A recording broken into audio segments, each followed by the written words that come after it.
Tá bem? Estou vendo aqui o nobre apóstolo Jefferson Neto já conectando aqui conosco e nós já vamos adicioná-lo aqui, né? Vamos adicioná-lo, perspectiva de tê-lo já conosco, porque o tempo é altamente precioso. Aí já está o nobre, digníssimo apóstolo Jefferson Neto. Um abraço aí para o Israel Rocha, também nos dando aí a alegria da sua participação.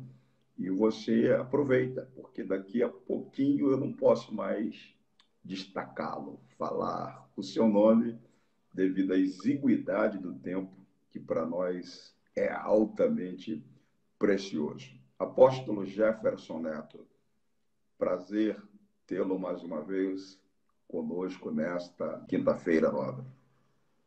Paz, querido. Deus te abençoe. Prazer é todo meu, viu?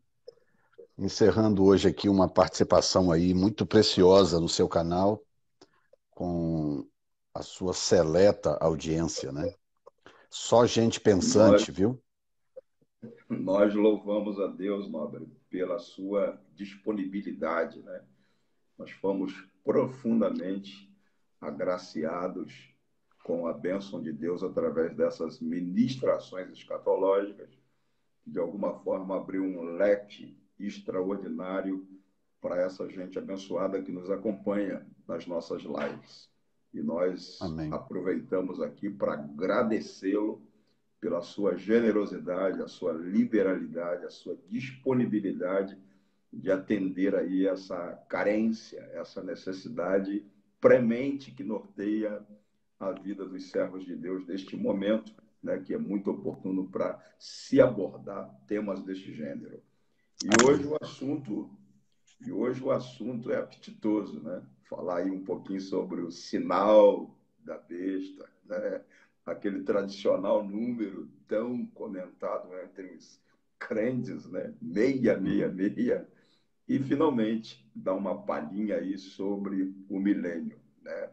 Então, nós não queremos perder tempo e só tem aí dois textos que eu queria, não vou nem ler, só vou deixar o nosso nobre ouvinte, o nosso nobre irmão que está conectado conosco, conectado com esses textos, os quais eles podem abrir a Bíblia em casa e aonde eles estiverem e acompanhar. Aqui é Apocalipse, capítulo 13, do versículo 1 ao 8, né, relacionado com as bestas, né? E também Apocalipse, capítulo 20, do versículo 1 ao versículo 6, que está também relacionado com o milênio, né? E a gente sabe aí que existe correntes também diferentes escatológicas nesse campo do milênio, né? Assim como nós temos aí os pré-tribulacionistas, temos aí os tribulacionistas, nós também temos aqueles chamados pré-milenistas, né?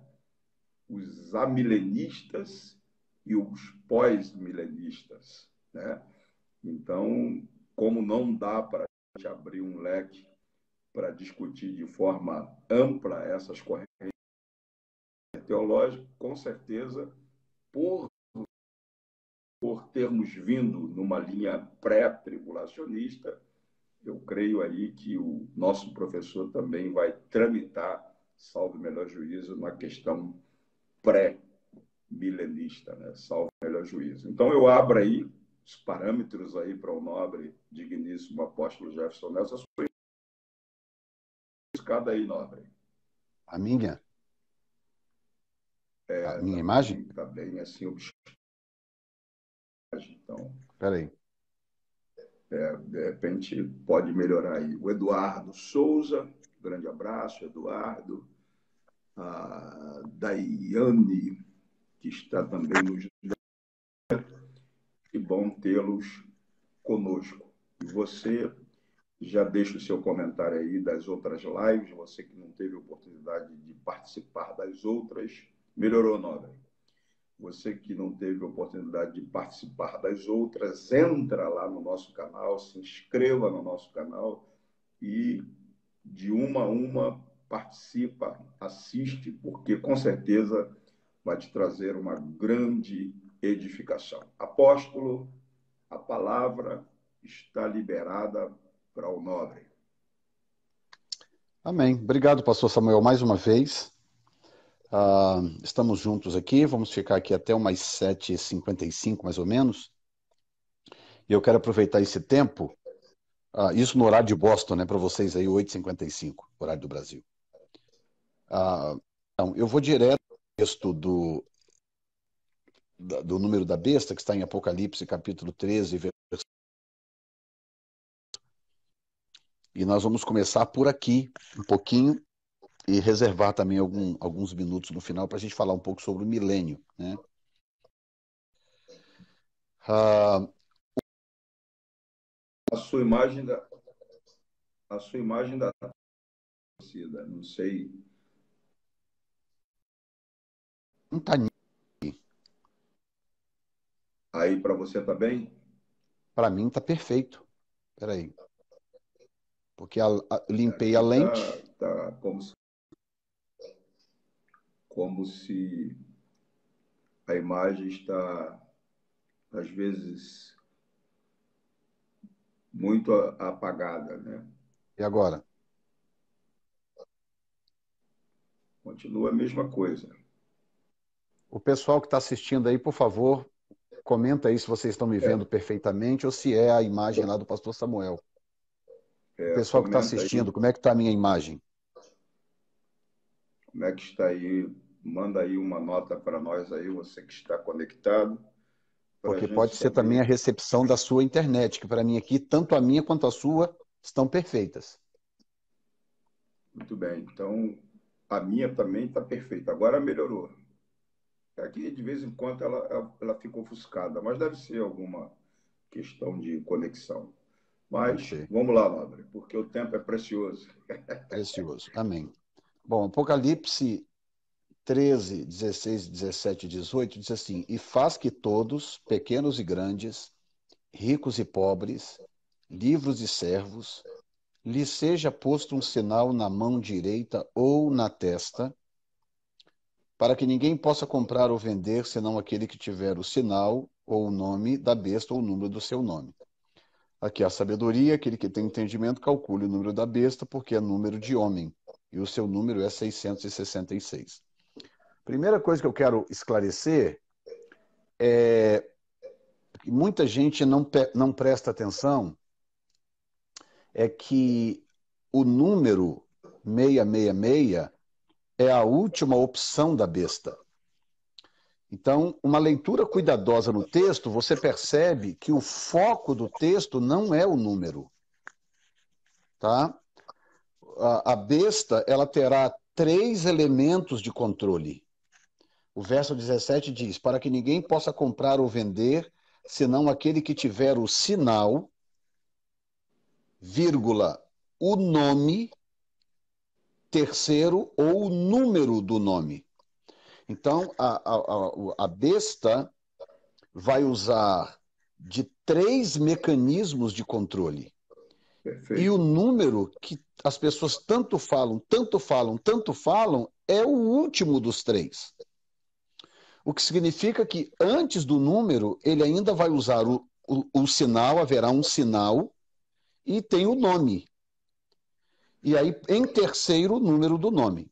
Quando a Bíblia diz para calcular o número, porque é número de homem, eu vou também, um pouco mais à frente, contextualizar isso aqui, para as pessoas poderem entender o que isso significa. Então, a primeira coisa que eu quero mostrar é que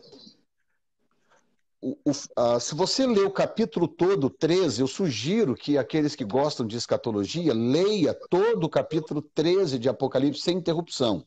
Leia o capítulo todo. Durante essas lives aqui, nós já comentamos todo o capítulo 13, mas nós estamos comentando por partes. Por isso que ler o capítulo todo, do primeiro ao último versículo, do 1 ao 18, vai ajudar você na compreensão das prerrogativas tanto do anticristo como do falso profeta. Perfeito. E Opa, sumiu aí o Nobre.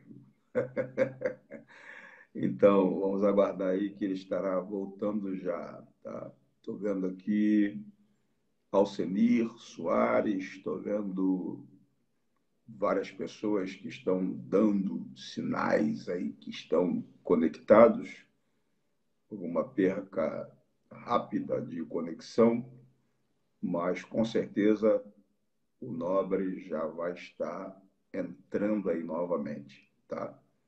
E é sempre assim, um assunto tão preponderante, tão magno, um assunto de tamanha relevância quanto esse que a gente está abordando, que de alguma forma esclarece o povo de Deus, com certeza, com certeza a gente tem algum tipo de retaliação, né? De retaliação. Então, vamos ficar espertos aí, não saia, porque já está aí o Nobre, as retaliações acontecem, né? tem gente de olho. Tem Continua, gente de Nobre. olho. É verdade. Bom, voltando aqui então, o que eu estava explicando é o seguinte, é que se você não lê o capítulo 13 de Apocalipse com muito cuidado, você não percebe a preponderância do falso profeta, tá? A gente fala anticristo, anticristo, anticristo, anticristo, mas, por favor, leia o capítulo 13 para você entender a preponderância do falso profeta. É o falso profeta que convence as pessoas da sobrenaturalidade do anticristo. Porque é o falso profeta que opera milagres. É ele que faz descer fogo do céu. É ele que faz sinais e prodígios. Número 2, é o falso profeta que faz uma imagem, que dá espírito à imagem da besta, que dá fôlego à imagem da besta para que ela seja adorada. Então, o anticristo em si é o cara que, no final das contas, tomará as decisões esdrúxulas, mas o falso profeta, ele é extremamente preponderante dentro da estrutura anticristã, tá? Agora, algumas pessoas dizem assim, o Papa é o falso profeta. Tem gente que diz que o Papa é o anticristo, tem gente que diz que o Papa é o falso profeta. Ora, o que que um profeta faz? Responda para você mesmo aí. O que que um profeta faz para ele ser profeta? O que que ele tem que fazer, pastor Samuel? O profeta ele é um porta-voz de Deus, né? Ele é Para um ser arauto, profeta, ele tem que fazer o quê? é prodígio, sinais. Profetizar. É, exatamente. Ele tem que ter Profetizar. tem que ter uma estrutura sobrenatural, né? O profeta, para ser profeta, ele tem que profetizar. Se o cara não profetiza, ele é qualquer outra coisa, menos profeta, tá? Perfeito. Então, o que caracteriza um profeta é a profecia. Então, se para o indivíduo ser profeta, ele precisa profetizar de forma verdadeira, o que é que caracteriza um falso profeta? Ele precisa profetizar mentiras. Então, eu acho que falta, às vezes, no povo de Deus, um pouco de raciocínio lógico, tá? Como é que eu escaneio, né, a história e o cenário mundial para tentar detectar um falso profeta? Muito simples, eu preciso ir em busca de pessoas que estão profetizando e profetizando mentiras. Se ele não profetizar, ele não pode ser falso profeta, ele pode ser outra coisa, ele pode ser um enganador, ele pode ser um falso mestre, ele pode ser um falso pastor, mas se ele não profetizar, ele não pode ser nem profeta e nem falso profeta, tá? Perfeito. Então, Perfeito. o que a Bíblia está me dizendo é que se levantará alguém num determinado momento em que vai começar a profetizar coisas que serão mentiras e que tem como objetivo desviar as pessoas para o interesse do sistema anticristo. Tá? E nem que seja a título de curiosidade, depois vocês entrem, por exemplo, no YouTube e coloca profecias pró-islâmicas na ONU. Você vai ver que o país que mais tem fornecido profetas pró-islamismo é o Irã. As autoridades iranianas, elas são não só pró-islamismo, mas elas têm uma característica sacerdotal no Islã. Vou dar um exemplo. O Islã passou por uma reforma muito profunda em 79. Houve uma reforma teológica, institucional dentro do Islã em 1979. E essa reforma surgiu aonde? No Irã. Foi quando o Irã depôs os seus governantes, os seus reis, que eram chamados de Shah, né? Shahs, C-H-A. O último foi Shah Reza Pahlavi. Essa revolução iraniana, essa revolução islâmica, derrubou os Shahs e levantou então os ayatolás. O ayatolá, o Shah era uma espécie de rei, monarquia. Os ayatolás, porque ayatolá em farsi ou em hebraico, em árabe, significa representante direto de Alá. Então, hoje no Irã, o Irã hoje não é uma democracia e nem uma monarquia. O Irã hoje é uma teocracia. Hoje, o Irã, ouçam bem agora o que eu vou dizer, abram os ouvidos. O Irã, que é a antiga Pérsia, é o único Estado teocrático do mundo. Perfeito. Porque, embora você tenha outras nações do mundo, como, deixa eu dar um exemplo. A Arábia Saudita, ela é um Estado islâmico totalitário. Mas a Arábia Saudita não é teocrática. A Arábia Saudita é monárquica. A Arábia Saudita tem um rei e tem uma linha sucessória monárquica.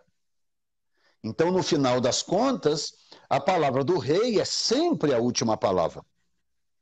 Tá? Assim você tem outros, como a Jordânia, e você tem outros países do mundo da mesma forma.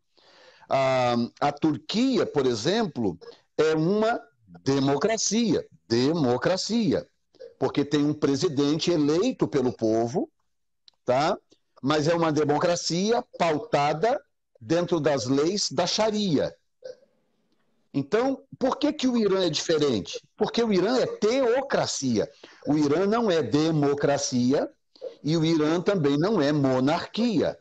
O Irã é teocracia. Então você tem um presidente que é eleito pelo povo, né? Eles concorrem lá e eles elegem um presidente. Mas aquele presidente é fachada, porque eles têm o chamado líder supremo, que é o Ayatollah, que é o representante direto de Alá, que é quem tem a última palavra no Estado a respeito de qualquer assunto.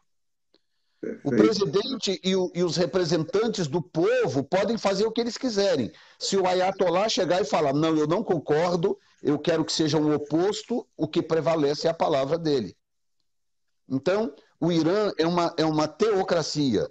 Sendo assim, esta reforma de 79 mudou a cara do islamismo mundialmente, porque mudou a compreensão do clero islâmico a respeito da capacidade e da possibilidade do Islã se tornar uma religião de dominação mundial. E aí o que acontece? Se você procurar, por exemplo, alguns vídeos na ONU, por exemplo, do ex-presidente iraniano Mahmoud Ahmadinejad, você vai ver o Mahmoud Ahmadinejad profetizando a vinda do Mahdi, do prometido chamado de 12º imã do Islã. O 12º imã é um indivíduo que seria o sucessor direto de Maomé. Aí que vem, por que eu considero o chifre pequeno de Daniel 8 como sendo a possibilidade de ser uma figura como, por exemplo, Maomé, e eu falo do indivíduo do chifre muito pequeno como sendo o anticristo. E aí, quando você vai de novo para a 2 Tessalonicenses 2, que Paulo usa uma expressão curiosa, ele fala homem do pecado e filho da perdição. Dá a impressão que ele está citando a mesma pessoa? Dá. E não tem nada que te impeça de acreditar que ele está falando da mesma pessoa. Nada te impede de crer nisso. Mas existe a possibilidade dele estar falando de dois indivíduos diferentes? Existe também. Porque gramaticalmente você não pode excluir a possibilidade de que o homem do pecado é um personagem e o filho da perdição é outro. Porque a palavra ali, filho, não está por acaso, gente. A palavra filho está ali para um propósito. O homem do pecado e o filho da perdição.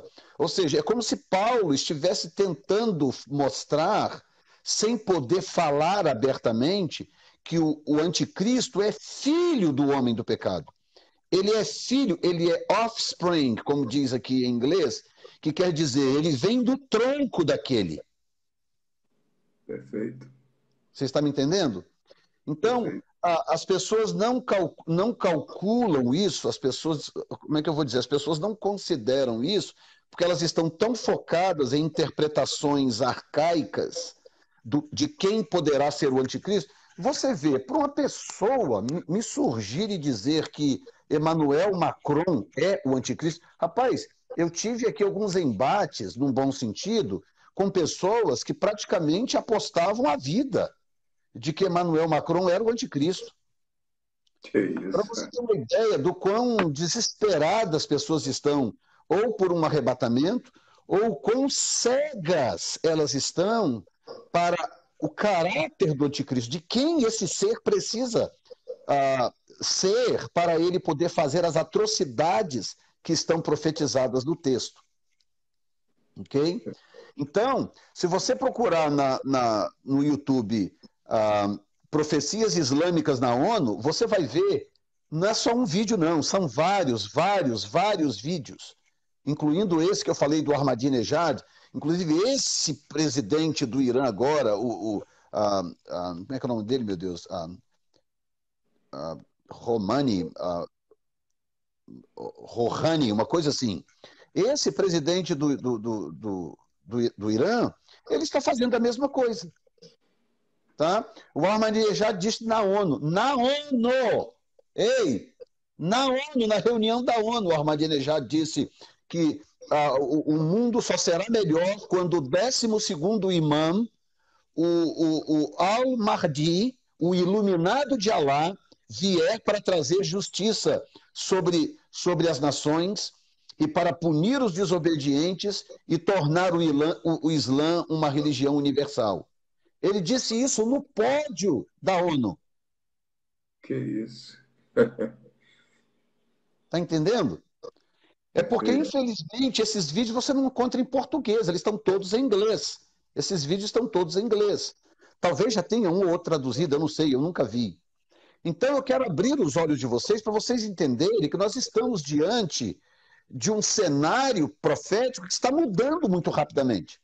Então, agora, o que eu quero mostrar para vocês por exemplo, eu peguei uma foto aqui que eu quero mostrar algo para vocês. Deixa eu ver se eu consigo virar minha câmera aqui, porque... Só um pouquinho, eu vou colocar o meu telefone em pé aqui, só para ver se eu consigo mudar algo aqui, tá? Na minha câmera. Perfeito. É isso aí, minha gente. Estamos ligados. Ok, São informações atualizadas na área de escatologia, né? Pois não, ok. pastor? Eu não vou conseguir virar a câmera, mas eu vou mostrar por aqui mesmo que a vantagem de virar a câmera é que as letras não ficam invertidas, tá? O que que acontece? O Novo Testamento foi escrito em grego, tá? Você sabe disso muito bem, porque você é um mestre, mas as pessoas normais que estudam a Bíblia nem sempre sabem, né? O Novo Testamento foi escrito em grego. Então, João escreveu o Apocalipse, ele escreveu todo em grego. Nessa época do Apocalipse, não existia, por exemplo, o árabe como nós conhecemos hoje. O árabe é uma variação das línguas semitas. Então, por exemplo, dentro da Babilônia se gerou o aramaico, por isso que o povo, na época de Jesus, falava aramaico e não hebraico. O aramaico é uma variação do siríaco, o aramaico. Então, o povo falava aramaico e não. Jesus falou aramaico e não hebraico, como muitos pensam. Era a língua do cotidiano de Cristo, era a língua do dia a dia dos galileus, por exemplo, que é onde Jesus cresceu e onde ele desenvolveu boa parte do seu ministério. Falava-se um pouco de hebraico na Judéia, mas também era pouco. O hebraico era a língua do sinédrio, era a língua da elite, a língua da lei e da elite, mas o povão falava aramaico. E era a língua de nascimento de Jesus. Tá? Perfeito. Do aramaico e do siríaco, nós temos, por exemplo, o árabe. O árabe é uma variação também dessas línguas. Então, na época em que João escreveu o Apocalipse, ele escreveu em grego koiné. O grego koiné era uma outra variação do grego usada no dia a dia pelas pessoas comuns. E havia o grego clássico, como se fosse hoje, por exemplo. Se você for numa reunião da Academia Brasileira de Letras, você vai ouvir um português que você vai falar, meu Deus, que língua é essa? Do que esse povo está falando? Se você vai Perfeito. numa corte e ouve o debate entre um advogado e um promotor de justiça numa alta corte, você vai falar, meu Deus, não entendi nada, entendi metade só. Mas é a mesma língua sua, ou seja, existe uma variação erudita de um idioma, existe uma variação popular do idioma. Então, o grego koiné era uma variação popular do idioma grego, que foi a variação usada pelos escritores do Novo Testamento para escrever a língua. Então, quando João está escrevendo Apocalipse 13, que ele fala dos versículos 16, 17 e 18, e ele diz, aqui há entendimento. Aquele que tiver entendimento, calcule. Deixa eu voltar lá para poder não citar erradamente o texto. Aqui há a sabedoria, aquele que tem entendimento, calcule o número da besta, porque é número de homem. Não esqueça que no verso 17 ele fala sinal, nome e número. Sinal, nome e número. Aí ele diz, calcule o número da besta, porque é número de homem, ponto e vírgula. E o seu número é 666. Quando ele diz 666, ele usa... Espera um pouquinho. Ele usa essas três letras que você vai ver aqui embaixo. Essas três letras aqui. Tá? Perfeito. Perfeito. Essa letra que parece um X, no grego, ela se chama Kai. O valor numérico dela era 600, ou é 600. A letra do meio chama Zai, escreve com X, mas chama Zai. Essa letra tem valor numérico de 60. E a outra letrinha, eu não sei para que lado que está para você aí, para o lado, acho que esquerdo seu, não sei. Daqui do lado esquerdo. Lado esquerdo. Então, essa letrinha do lado esquerdo, que parece uma foicezinha, o nome dessa letra era estigma. Então, quando João escreveu, ele escreveu assim, do jeito que você está vendo. Nós temos manuscritos antigos, manuscritos com pouco mais de 200 anos, onde aparece a forma escrita dessas letras. Então, quando o João disse, calcule o número, porque o número no lugar não aparece número, aparece essas três letras. O Kai, Perfeito. que parece esse X, ou duas espadas cruzando, aparece o Zai, é como se fosse um M, tá vendo? Um M na posição errada, né? Como se fosse um Mzinho, ou um 3 invertido, né? Diga, Perfeito, seja como quiser. perfeito, Então nós perfeito. temos o Kai, o Zai, e nós temos o da esquerda, que é o estigma, tá? Certo, São essas as três letras que aparecem no manuscrito de João. Não aparece 666, porque o grego, assim como o hebraico e assim como o aramaico, não tinha números. Eram idiomas que a própria letra tem um valor numérico, perfeito. tá? A própria letra tem um valor numérico. Então, quando Jesus diz que ele é o alfa e o ômega, porque o alfa no grego tem valor numérico de 1. Então ele está dizendo, na verdade, eu sou o 1, eu sou o primeiro, eu sou o único. Ele tá usando o simbolismo para o próprio simbolismo do idioma para se apresentar como sendo único. Perfeito. Tá? Apesar de que ele disse isso em aramaico e aquilo foi escrito em grego, mas isso aí é outro assunto. Então, o que eu quero mostrar para você é que João não colocou 666, ele colocou uma letra que vale 600, ele colocou uma outra letra que vale 60 e ele colocou uma outra letra que vale 6. Então, se for escrever exatamente como João escreveu, eu teria que escrever um 600 inteiro, um 60 inteiro e um 6. Perfeito. Porque esse é o valor real de cada letra. Agora, vejam só que coisa curiosa. Eu vou tampar embaixo, que eu quero que vocês vejam. Isso aqui que eu estou mostrando para vocês agora, parece a mesma coisa, não parece? Perfeito. Mas não é. Isso aqui são letras árabes. Se eu tirar aqui o caderno, o que você encontra? Você encontra uma semelhança assustadora entre três letras árabes em relação às letras gregas que João usava na época dele, quando o árabe nem existia como ele é hoje. Perfeito. Tá? Perfeito. Então, o que João faz, aqui embaixo, não sei quem consegue ver, está em inglês, mas está dizendo o grego, o número grego 666, aqui embaixo está escrito, o número grego 666. Aqui em cima, que aparecem essas letras que agora já são árabe, gente, árabe, tá? Eu sei que parece a mesma coisa, mas não é. Embaixo é grego, em cima é árabe. E sabe o que significa as três letras em cima em árabe? Significa em nome de Alá. Em nome de Alá. Você vai ver, inclusive, essas marcas aqui na maioria das bandeiras islâmicas.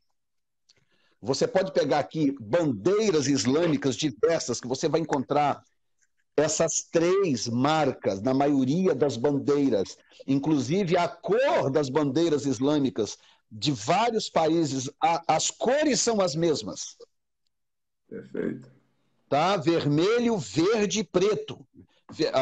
Branco, vermelho, verde e preto. São as mesmas cores dos cavalos no Apocalipse.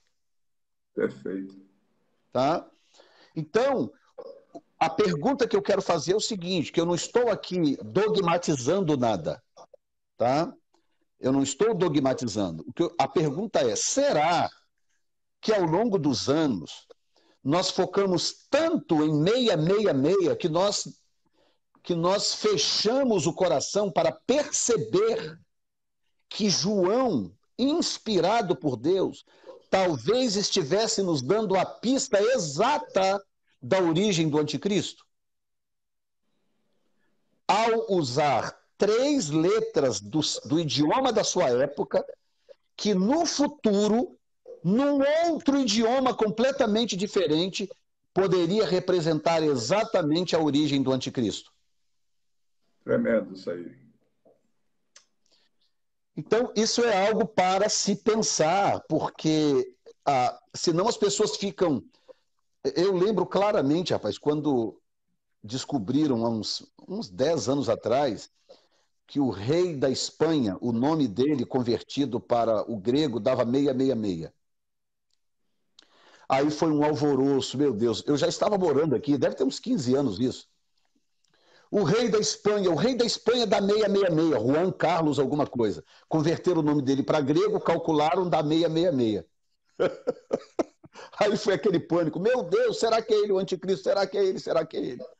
Ora, rapaz, eu garanto para você que se eu pegar o nome de uma das pessoas dessa live aqui, pegar os nomes que estão aqui na live, eu garanto para você que é capaz de eu achar um. Ou seja, 666 é um número comum.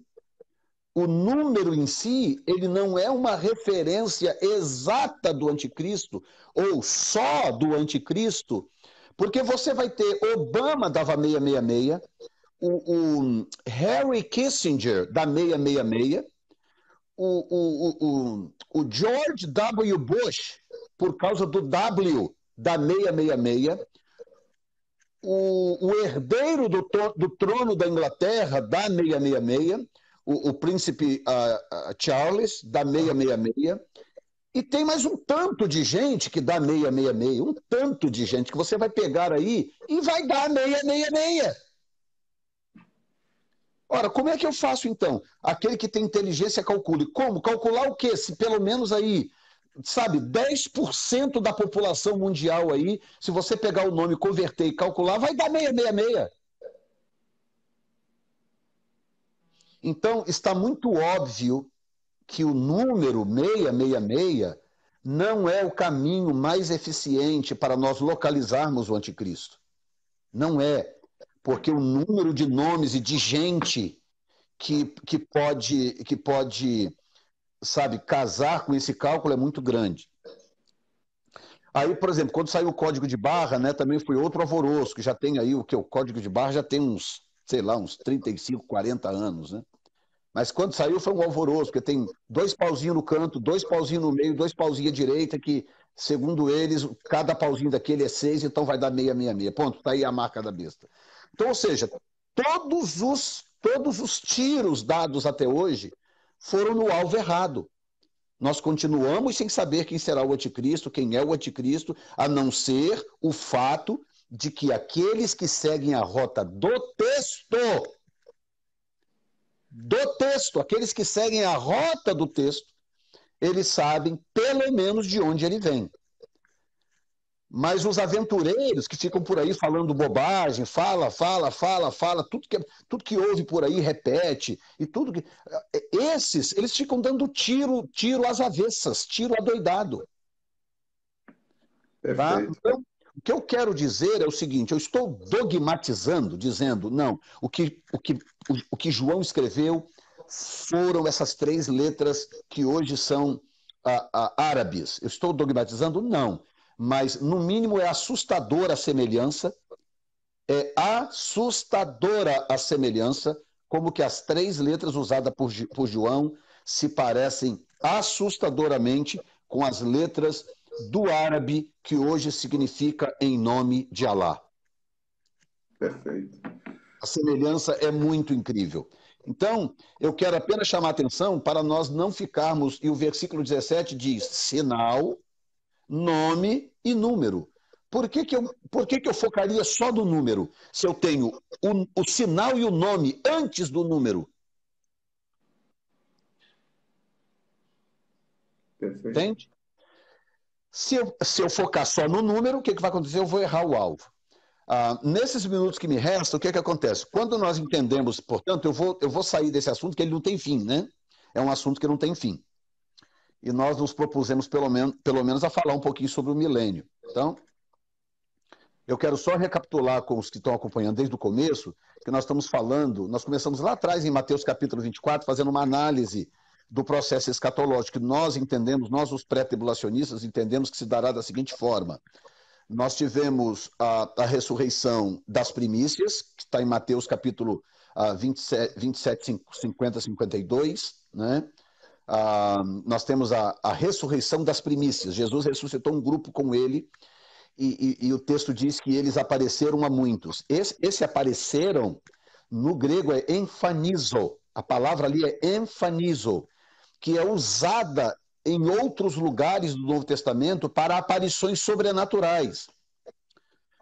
Portanto, não há nenhum indício de que esse grupo que ressuscitou com Jesus em Mateus 27 tenha voltado a morar com seus parentes, porque, inclusive, a Bíblia diz que são santos do Velho Testamento, ou são santos, né, santos passados, pessoas que ressuscitaram, cujo corpo já havia, inclusive, se decomposto, e que eles não tinham como ressuscitar, como Lázaro, por exemplo, que ressuscitou e voltou para casa, porque o corpo não estava mais disponível. Então, a única forma era ressuscitar com o corpo glorificado. Aquele grupo que está lá são as primícias. É para cumprir a festa das primícias. Em seguida vem a segunda fase da primeira ressurreição, que é a ressurreição, a ressurreição compatível com a grande colheita. Essa é a ressurreição que acontece por ocasião do arrebatamento da igreja, que é o próximo evento que nós esperamos, que tem como simbolismo a festa das trombetas. Não estou dizendo que acontecerá na festa das trombetas. Estou dizendo que o simbolismo do arrebatamento é a festa das trombetas.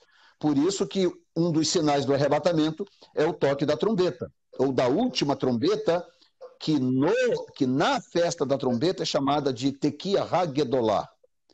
Essa trombeta, Tequia Haggedolah, é a última trombeta tocada na festa das trombetas. Os pós-tribulacionistas dizem assim, não, tem que ser pós-tribulacionista, porque quando toca a última trombeta no Apocalipse, então a igreja é arrebatada. Eles entendem que a sétima trombeta do Apocalipse é a última trombeta que Paulo fala em 1 Coríntios 15. O que eles não conseguem explicar é por que Paulo falou dessa última trombeta em 1 Coríntios 15, e João só foi escrever a sétima trombeta 40 e poucos anos depois, e ninguém pergunta nada para Paulo. Que trombeta é essa que você está falando? O povo ficou 40 anos sem entender que trombeta era essa para ser revelada só no Apocalipse. Entendeu? Então, a razão do porquê Paulo fala em 1 Coríntios e em 1 Tessalonicenses, e ninguém pergunta nada, é porque todo mundo sabia que Paulo estava falando da trombeta, da festa das trombetas. É dessa trombeta que Paulo está falando. Então, não tem nada a ver realmente com a do Apocalipse, que a do Apocalipse é trombeta de anjo, é uma trombeta de juízo, e a trombeta do arrebatamento, Paulo chama de trombeta de Deus. São duas trombetas completamente diferentes. Tá? Então vem o arrebatamento, logo em seguida vem a grande tribulação. Enquanto acontece a grande tribulação, nós temos as bodas do Cordeiro acontecendo no céu, com a igreja arrebatada. As bodas do Cordeiro, que são as 5 virgens prudentes lá do capítulo 25, que eu expliquei, eu acho que nosso primeiro ou segundo encontro, uma coisa assim. Perfeito. Bom, nós temos a grande tribulação com as bodas acontecendo ao mesmo tempo no céu. No final da grande tribulação, Jesus volta com a igreja, tá? Que é o que disse Zacarias, o Senhor voltando com os milhares dos seus santos. Tá? Que santos são esses? A igreja que estava arrebatada antes. Jesus volta no final da grande tribulação, que já é basicamente o final do Armagedon. Então, ele salva Israel, ele pisa no Monte das Oliveiras, as águas, o monte trinca, tá? Jesus volta para o mesmo lugar de onde ele foi. Ele foi assunto do Monte das Oliveiras, ele volta para o mesmo lugar. O monte trinca, o rio que está subterrâneo em Jerusalém, ele vaza, ele brota, desce para o Mar Morto, restaura o mar passa a ser vivente, passa a dar peixe em abundância, Ezequiel 47, passa a dar peixe em abundância, e aí daí para frente nós temos a prisão de Satanás por 1000 anos com seus demônios, nós temos a derrota das nações no Armagedon que estavam contra Israel, a morte de todos que estavam envolvidos contra Israel na Batalha do Armagedon, e nós temos o estabelecimento do milênio, onde a igreja já está glorificada, na condição, por exemplo, dos anjos hoje. A igreja funcionará como os cristãos salvos e glorificados, eles operarão na terra como uma espécie de deputados de Cristo. Eles serão ministros do Senhor e eles operarão na terra, eles terão função de reino na terra. Tá? Dá uma pausa só para conectar o pessoal, porque você vai concluir já, e depois eles podem pesquisar, né? Então, a gente está falando que haverá um milênio. Esse milênio, ele será literal como os pré-milenistas acreditam, ou ele será um milênio, Literal. um milênio que os Simbólico. amilenistas acreditam que será um milênio apenas de representação da presente era da igreja, como defende aí, né, os amilenistas, uma Isso. representação Não, simbólica. será um milênio literal. Qual é a garantia que eu tenho? Eu tenho duas garantias. A forma como ele é descrito no Apocalipse, capítulo 20, e a forma como ele é descrito em Ezequiel, capítulo 40 ao 48. Veja bem, tem 8 capítulos na Bíblia. 8, gente. Em Ezequiel, só para falar do milênio. Tá? Nós sabemos o quanto vale o espaçozinho na Bíblia. A Bíblia são 66 livros, todos ali espremidinhos para contar toda a história, porque o espaço ali é muito precioso. Deus reservou 8 capítulos no livro de Ezequiel só para descrever a restauração de Israel e a restauração do seu povo no milênio. 8 capítulos. Para que isso se fosse simbólico? Então, a partir do momento que as pessoas que acompanharam as nossas lives ao longo desse período que você teve conosco, nós viemos numa linha pré-tribulacionista, né? Pré-milenista, pré-tribulacionista. Então, agora, nós temos aí pelo menos 4 vertentes na área do milênio, que é o pré-milenismo histórico, o pré-milenismo dispensacionalista, o pós-milenismo e o amilenismo. Isso. Eu pergunto para o Nobre, aonde que a gente fica, ou seja, todos que participaram das nossas lives, eles se tornam pós-milenistas, se tornam amilenistas, ou segue a rota do pré-milenismo histórico?